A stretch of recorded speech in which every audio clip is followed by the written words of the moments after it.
Welcome to the Waylight. Today's passage for the reflection is taken from the Gospel according to St. Mark, chapter 11, verses 11 to 25. In today's Gospel passage, we see two incidents: Jesus cursing the fig tree and also Jesus cleansing the temple. We have to understand the incident, cursing of the fig tree, in relation to the context of the cleansing the temple. In today's gospel, it is very clearly mentioned that Jesus had gone to Jerusalem temple. He went to Jerusalem temple and he observed certain things. Then he went to Bethany. As he was coming back, he was hungry. Then he was in search of fruit. Still, he saw a fig tree with full of leaves, but no fruit. So in that context, he curses the fig tree. Then he goes to the Jerusalem temple and cleanses all the sellers over there. And Jesus told them, "My house is known for the house of prayer for all the nations, but you have made it a den of robbers." You have made it a den of robbers.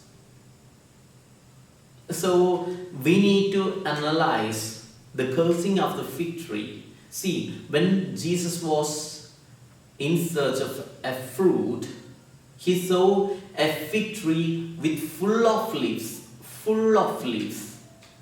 It shows a kind of beauty. When we understand and analyze upon the Jerusalem temple, we can understand that from outer aspect, Jerusalem's temple was so beautiful with handicrafts and so many other artificial works and so on. But still, inner aspect was very pathetic. So many people were there for selling certain things. So many corruption was going on, and the Pharisees and scribes were not leading the people in a proper manner. Lot of corruption in the church. In that particular context, Jesus was in search of fruit. In the beginning of today's gospel itself, we see that Jesus was observing what was going on in the Jerusalem temple. Jesus was observing everything. He was in search of fruit, some sort of good aspect that can be seen in the house of God. But he did not see it. He did not see it.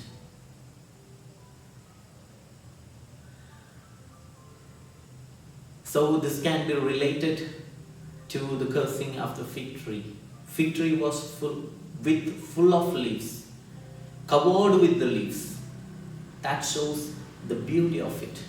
But the beauty becomes more dynamic and meaningful when there is fruit.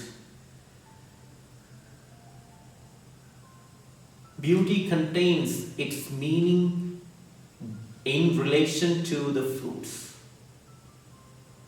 The same we can apply to the Jerusalem temple. Not only the beauty, when we see an outer aspect, it can, it can simply cheat us. But the fruit, the value that a person or anything that carries within them, that matters. So, as we are around this table of love, offering ourselves and pondering upon the Word of God, let us ask God's special grace to have a kind of meaning within ourselves. Not the outer beauty that God needs, but the inner fruitfulness, inner beauty that God needs. The purity of heart. May God bless us all to have a kind of purity within our hearts. May God bless us all.